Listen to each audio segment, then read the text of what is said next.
கண்டிப்பாக சுதந்திரமான தேர்தல் நடத்தப்பட்டால் நாம் மண்ணை கவ்வுவது உறுதி. இது தெரிந்து விட்டது. தெரிஞ்சனால என்ன பண்றானா, புதுசா ஒரு சட்டத்தை கொண்டு வந்து எலெக்ஷன் கமிஷன் SIR என்கிற பெயரிலே அங்கு இருக்கக்கூடிய மக்களுடைய ஓட்டை புல்லாம் நீக்குகிற வேலையை பார்க்கிறார்.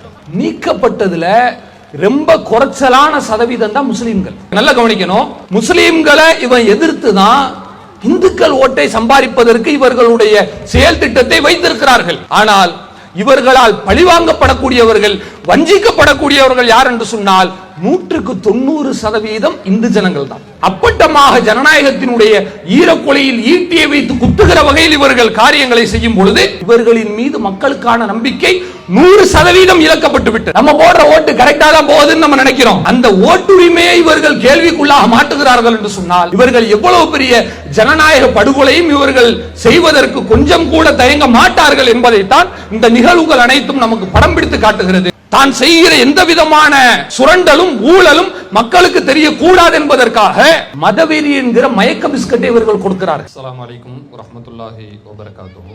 கண்ணியம் நிறைந்த எல்லாம் வல்ல அல்லாஹுவின் நல்லடியார்களே, பெரியோர்களே, தாய்மார்களே, சகோதர சகோதரிகளே, அல்லாஹ் ரப்புல் ஆலமீன் இவ்வுலகில் நமக்கு வழங்கி இருக்கக்கூடிய அருட்கொடைகளிலேயே ஈடு இணை அற்றதும் மிக பெரியதுமாய் விளங்குகின்ற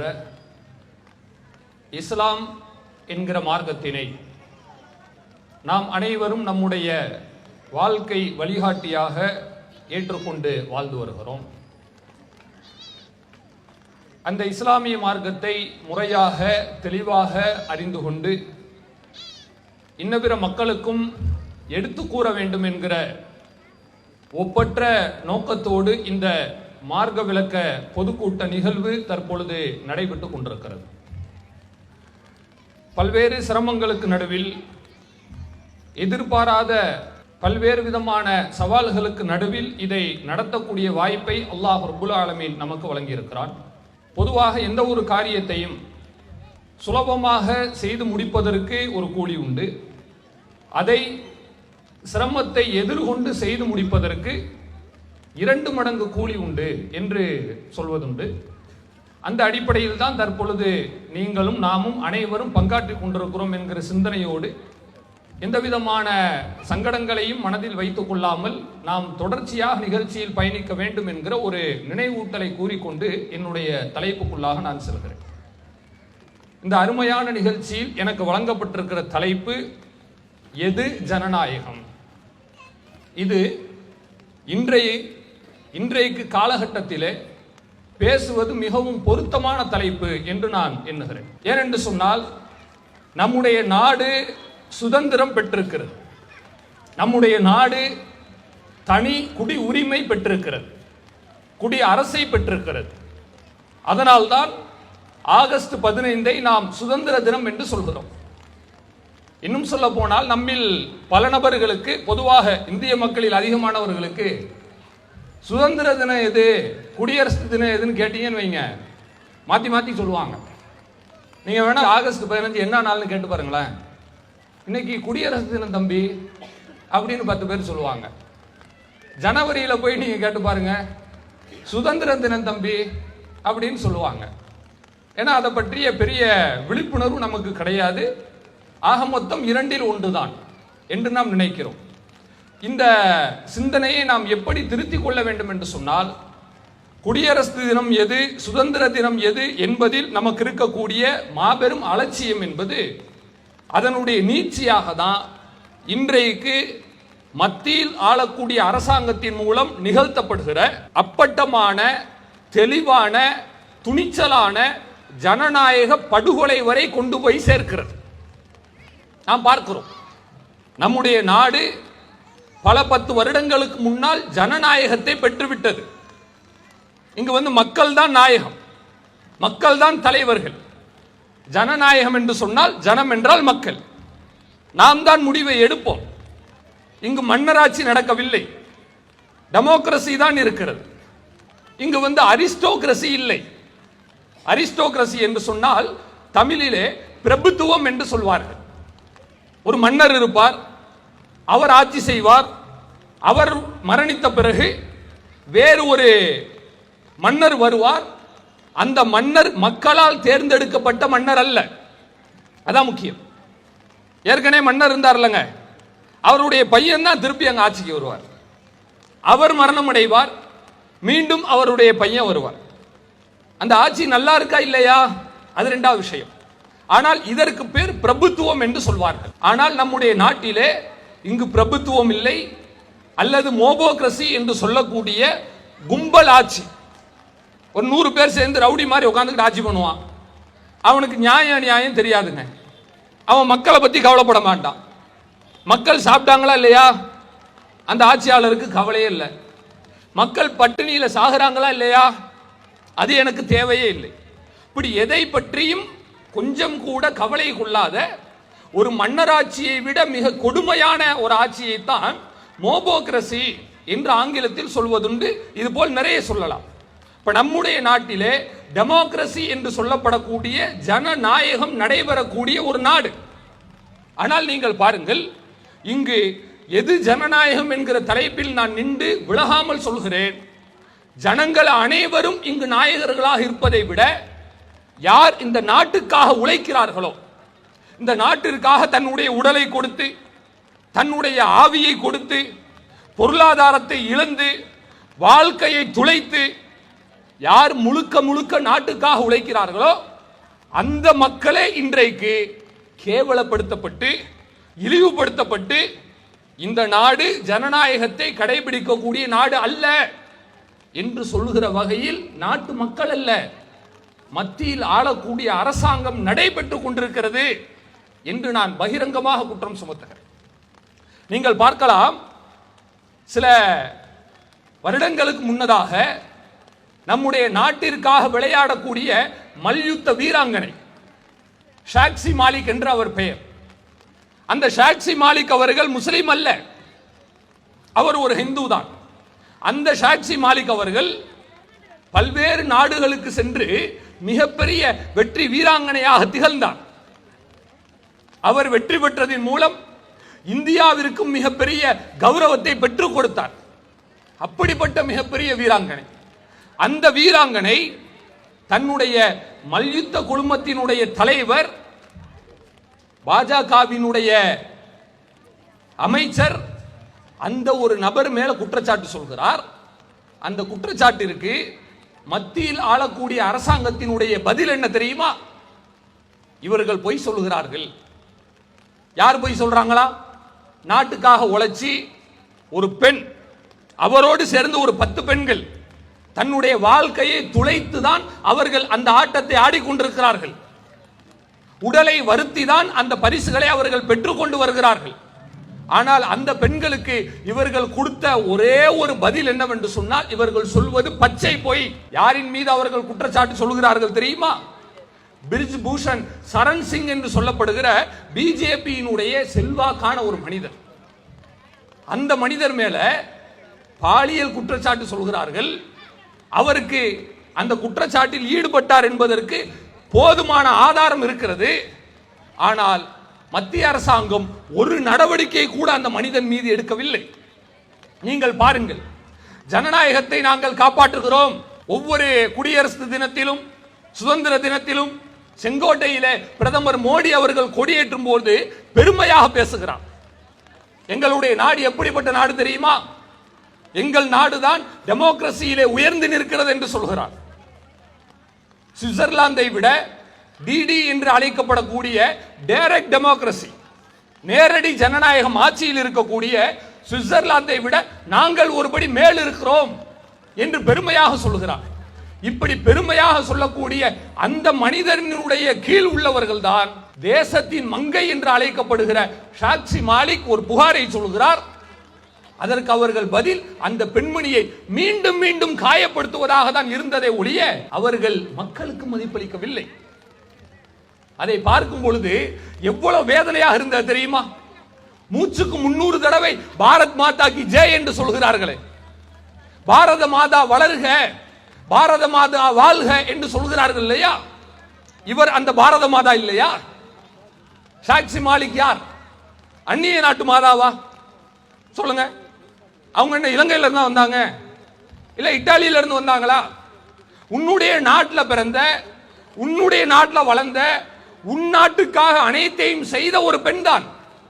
அந்த பாரத மாதா சொல்கிறார், அவரை எட்டி காலால் உதைக்காத குறையா இவர்கள் நடத்துகிறார்கள் என்று சொன்னால், இவர்கள் ஜனநாயக முகமூடியை அணிந்து கொண்டுதான் இருக்கிறார்களே ஒழிய நம்முடைய நாட்டின் ஜனநாயகத்தை இவர்கள் இன்னும் நம்புவது கிடையாது என்பதை நான் சொல்கிறேன். யோசித்து பாருங்கள். எந்த நம்பிக்கையில் என்னுடைய இந்து சொந்தங்கள், அப்பாவி சொந்தங்கள், எங்களோடு உற்றார்கள் உறவினர்களாக வாழக்கூடிய அந்த நண்பர்களை பார்த்து நான் கேட்கிறேன், இன்னமும் நம்பிக்கொண்டிருக்கிறீர்களே இவர்கள் நாட்டை காப்பாற்றுவார்கள், நம்முடைய ஜனநாயகத்தை இவர்கள் தூக்கி பிடிக்க போகிறார்கள் என்று நம்புகிறீர்கள் இல்லையா? எந்த முகாந்திரத்தில் நம்புகிறீர்கள்? இவர்கள் செய்த கொடுமை என்ன கொஞ்சமா நெஞ்சமா? யாரை பார்த்து இவர்கள் குறிவைத்து செய்வதாக நினைத்து செய்கிறார்கள்? முஸ்லிம்களுக்கு தானே, சிறுபான்மையின மக்களுக்கு தானே.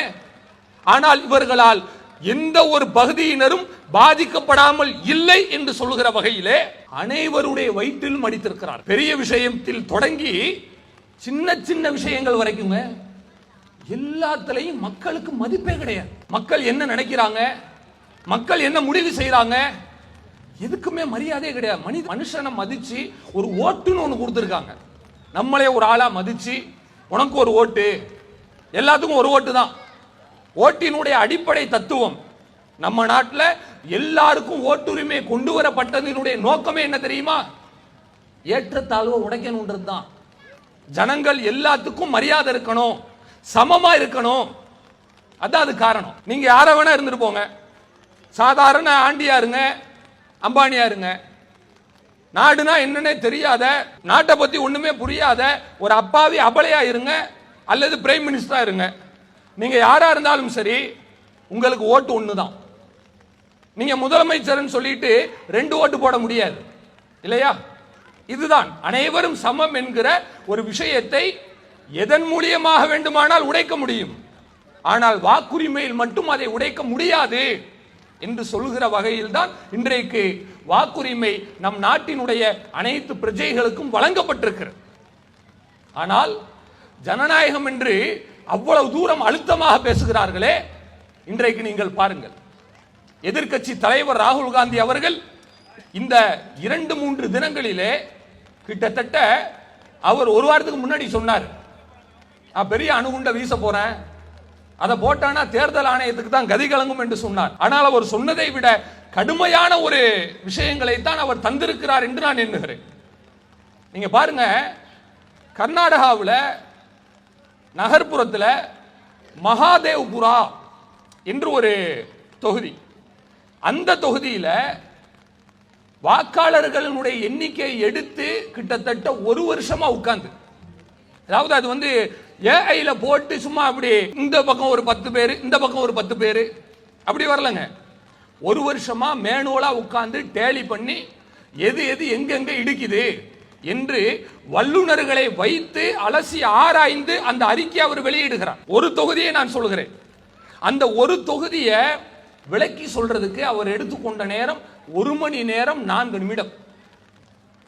இவர்கள் எந்த அளவிற்கு ஜனநாயகத்தை கேலி கூத்தாக மாற்றுகிறார்கள் என்று பாருங்க. 1 மணி நேரம் ஒரு மனுஷன் உட்கார்ந்து குழந்தைக்கு பாடம் நடத்துற மாதிரி, இங்க பாருங்க இந்த ஓட்டுல உள்ள ஆள் அங்க இருக்காரு, இவர் ஆளே இல்ல, இவர் இங்கு வாக்களிச்சிருக்கிறாரு, எல்லாத்தையும் விளக்குகிறார். இதெல்லாம் பார்க்கும்போது நமக்கு என்ன தோணுது தெரியுமா? நாம இதுக்கு முன்னாடி எல்லாம் நம்ம நினைச்சோம், அதாவது இந்த மத்திய அரசு திருப்பி திருப்பி ஆட்சிக்கு 3வது முறையாக வருகிறார்களே, அது எப்படி வர முடியும்? 3 ஆன்டி இன்கம்பென்சி வருகிறது, 2 முறை ஆட்சியில் இருக்காங்க, அப்பவே ஸ்ட்ராங்கா இருக்கும். ஆட்சிக்கு எதிரான மனநிலை இருக்கு இல்லையா மக்கள் மத்தியிலங்க. எந்த ஒரு ஆட்சியாளராக இருந்தாலும் மலையாளிகள் கேரளாக்காரங்க செய்யற மாதிரி ஒரு தடவை ஆட்சியில் இருந்துட்டான்னு வச்சுங்க, அவன் பண்ற ஆட்டமும் அடாவடியும் தாங்க முடியாது. முதல்ல 2 வருஷம் அப்படி புது பொண்ணு மாதிரி பயங்கரமா நிற்பாரு ஆட்சியில் உள்ளவர். 3 வருஷம் 4 வருஷம் 5 வருஷம் போயிடுச்சுன்னு வைங்க, ஒரு மாதிரி பயப்படுவார். 2வது தடவை ஆட்சிக்கு வந்துட்டான், அது மத்தியில் வந்தாலும் சரி மாநிலத்தில் வந்தாலும் சரி அவர்களுடைய ஆட்டம் கொடுமையாக இருக்கு. இது எல்லாத்துக்கும் இதுதான். இப்படி இருக்கும் பொழுது 2 முறை ஆட்சியிலிருந்து விலைவாசி தாறுமாறாக ஏறி ஒவ்வொரு நாளும் புலம்பி சாகிறார்கள். ஒரு சாதாரண தொழில் பண்ணக்கூடிய ஆளுக்க தொழில் பண்ண முடியாம கிடந்து செத்துக்கிட்டு இருக்கான். அன்றாடம் காட்சி நம்ம பார்க்கிறோம்.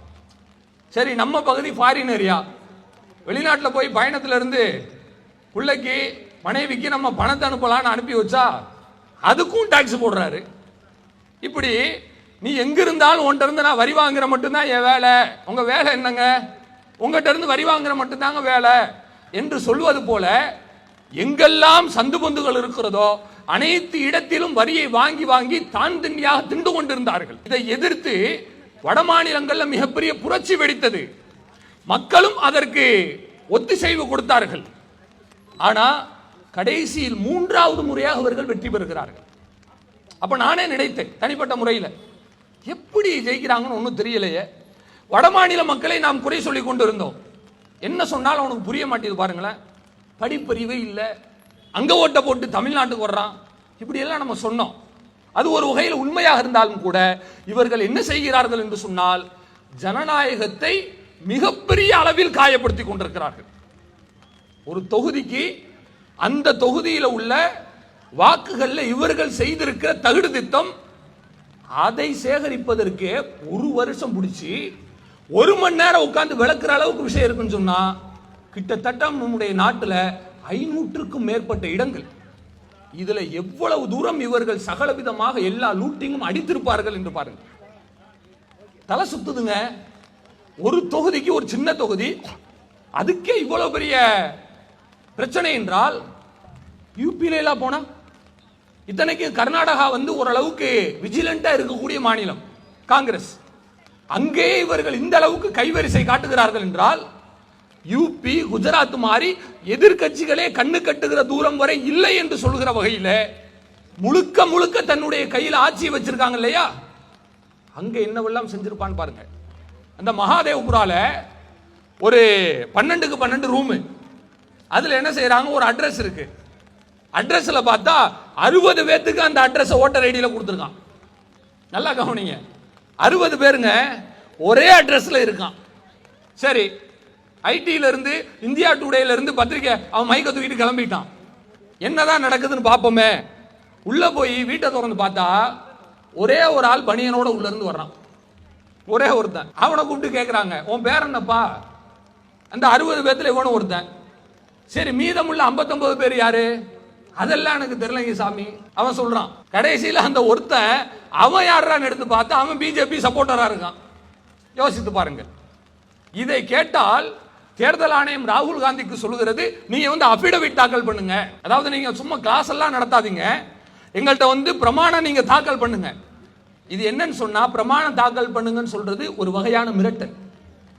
ஒரு 100 குற்றச்சாட்டு வைக்கிறாருன்னு வைங்க, அதுல ஒண்ணு மேனுவலா நடந்ததா இருக்காது, கிளரிக்கலா யதார்த்தமா மிஷின் அடிப்படையில் தான் முன்ன பின்ன போயிட்டு இருக்கும். அந்த ஒன்றை பிடிச்சிக்கிட்டு என்ன செய்வான்னு கேட்டீங்கன்னா, இவர் பொய் குற்றச்சாட்டு சொல்றாரு, இவர் மேல நாங்க கிரிமினல் ஆக்ஷன் எடுக்க போறோம்னு சொல்லுவான். பாக்கி 99 அதை சொஸ்தமாக்கிட்டு போயிடுவான். இது அவனுடைய ஐடியா. இவன் இந்த மாதிரி செஞ்சு மிகப்பெரிய அளவுல அவர்களுடைய அக்கிரமத்தை பாருங்க. ஒரு பிராந்தி கடையிலங்க, டாஸ்மாக்ல 60 பேர் அங்க அட்ரஸ் கொடுத்து ஓட்டரா சேர்த்திருக்கான். அதே மகாதேவ்புரால தான்.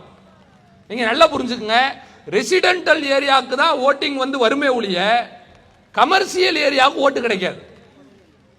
ஒரு ஆளுக்கு வாக்கு கொடுத்துட்டாங்க, கர்நாடகாருக்கு தமிழ்நாட்டில், நீ எங்க இருக்கீங்க தம்பி, இந்த கடை வீதியில் நான் கடை வச்சிருக்கேன், அப்படியெல்லாம் ஓட்டு கொடுக்க முடியாது. ரெசிடென்டல் எங்க, நீ எங்க குடியிருக்கிறாய், அதைத்தான் கேட்பான். அப்படி கேட்டு கொடுப்பதுதான் வழக்கம். இங்க அட்ரஸ் கொடுத்திருக்கிற அட்ரஸ் நீங்க பாத்தீங்கன்னு சொன்னா ஒட்டுமொத்தமா அது ஒரு டாஸ்மாகினுடைய அட்ரஸாக இருக்கிறது. பாருங்க, இவர்கள் எப்படி உங்களை காப்பாற்றுவார்கள்? என்னுடைய இந்து சொந்தங்களிடம் நான் கேட்கிறேன், இதில் ஏமாற்றப்பட்டவர்கள் பெரிதும் முஸ்லிம்கள் சிறுபான்மையினர் என்பதை விட பெரும்பான்மையினராக பிஜேபி நம்பக்கூடிய இந்து மக்கள் தான் ஏமாற்றப்பட்டிருக்கிறார்கள். யோசித்து பாருங்கள். அது மட்டுமா, இன்றைக்கு எஸ்ஐஆர் என்கிற பெயரில், ஸ்பெஷல் இன்டென்சிவ் ரிவிஷன் என்கிற பெயரில் பீகாரிலே, அதாவது அவர்கள் யாரை நீக்குகிறார்கள் தெரியுமா? முஸ்லிம்களை நீக்கவில்லை. யார் தன்னை நம்பியே வாழ்க்கை கழித்துக் கொண்டிருக்கிறானோ சாப்பாட்டிற்கு வழி இல்லாவிட்டாலும் பரவாயில்லை, மோடிஜி பேச்ச கேட்டா போதும். அப்படிதாங்க பீகார் எல்லாம். தமிழ்நாடு நம்ம நினைக்கிற மாதிரி கிடையாது. பிரதமர் மோடி மேடையில் பேசுவார், ஹிந்தி தெரிஞ்சவங்க கேட்டிருப்பீங்க. இப்படி கூட்டம் ஒரு 1000 பேர் உட்காந்துருப்பானா, அவரை பார்த்து பேசுவார். மக்களே, உங்களிடம் நான் பெரிய சக்தியை காணுகிறேன், நீங்க தான் இந்தியான்னு சொல்லுவார். கீழே உட்காந்துருக்கவங்களா யார் தெரியுமா? 3 வேளை சாப்பாட்டுக்கு வழி இல்லாத ஆளு, வீடு கட்ட முடியாத ஆளு, பிள்ளைய படிக்க வைக்க முடியாத ஆளு, இவர் தான் உட்கார்ந்துட்டு இருப்பார். அவரை பார்த்து மோடி தன்னுடைய வாயால் மிகப்பெரிய ஐச தூக்கி தலையில வைப்பார். அவன் நம்புறான். அப்படி நம்பக்கூடிய அந்த மாநிலத்தை தான் இன்றைக்கு இவர்கள் கொலை செய்திருக்கிறார்கள்.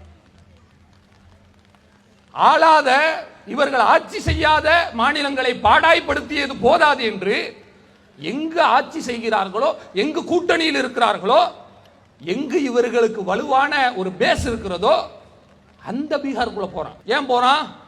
அங்கு நிதிஷ்குமாரினுடைய லட்சணம் மிகப்பெரிய அளவில் கொடிகட்டி பறந்து கொண்டிருக்கிறது. மிகப்பெரிய அதிருப்தி, ஆன்டி இன்கம்பன்சி, சொல்ல முடியாத அளவில் அந்த நிர்வாகத்திற்கு எதிராக மக்கள் மனநிலையில் ஆழமாக பதிந்திருக்கிறது. கண்டிப்பாக ஒரு ஃப்ரீ அண்ட் ஃபேர் எலெக்ஷன் நடந்தால், சுதந்திரமான தேர்தல் நடத்தப்பட்டால் நாம் மண்ணை கவ்வுவது உறுதி.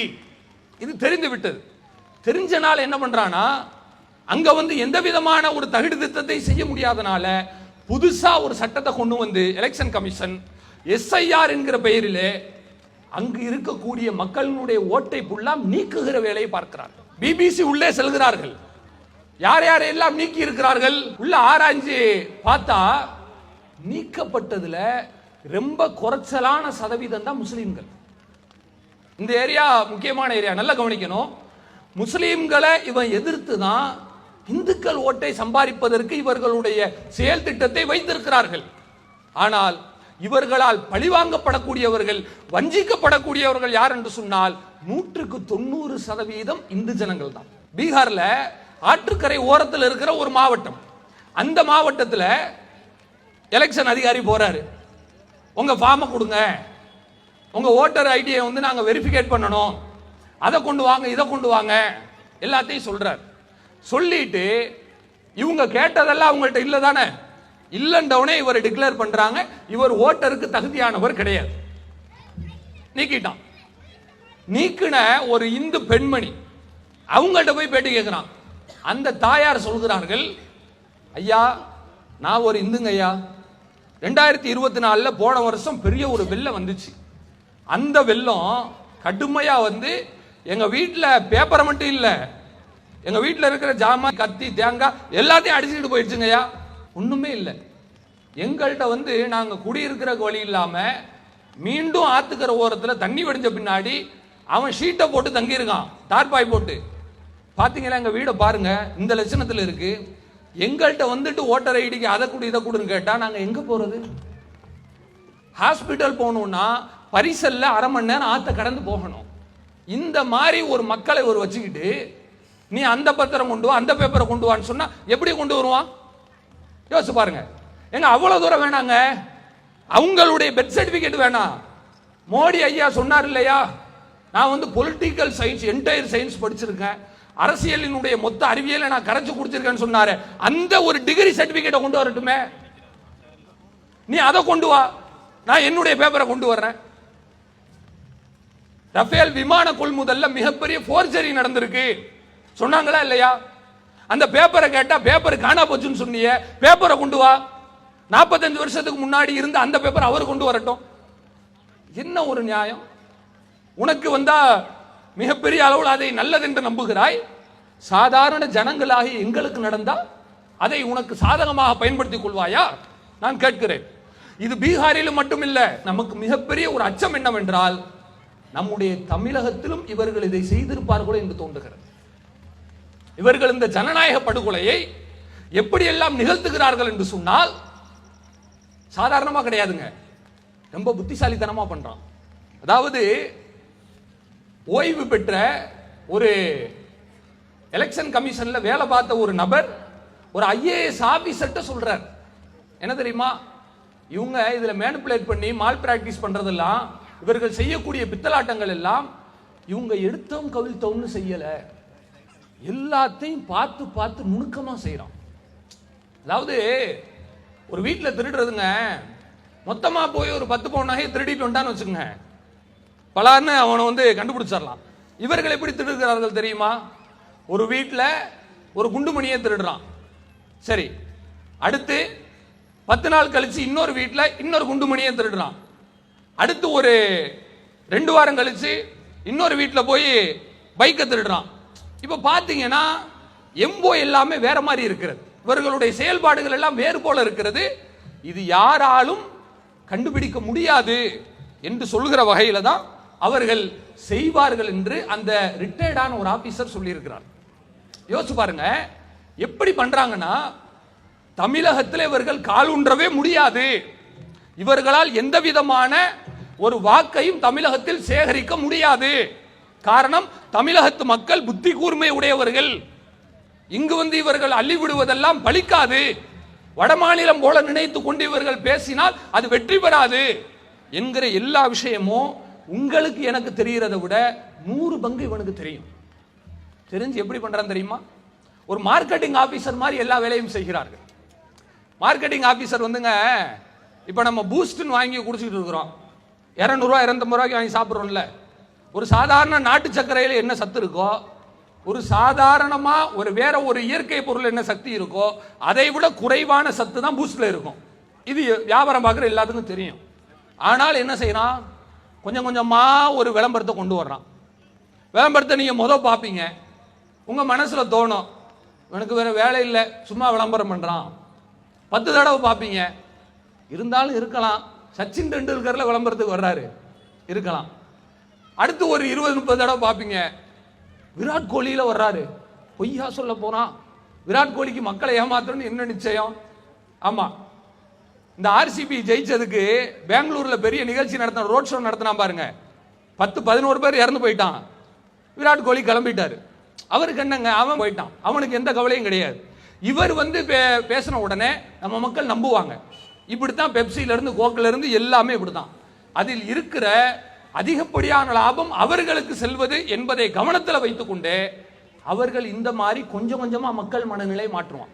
இப்ப இவர்கள் எப்படி ஜனநாயக படுகொலை செய்கிறார்கள் தெரியுமா? முதல்ல நாங்கள் இங்கு வருவதற்கு எல்லா விதமான வாய்ப்பும் இருக்கிறது, ஒரு பிம்பத்தை கட்டமைக்கிறார்கள். அடுத்து ஒரு சினிமா நடிகர் உள்ள இறக்கி அதுல ஓட்டை பிரிக்கிறான்.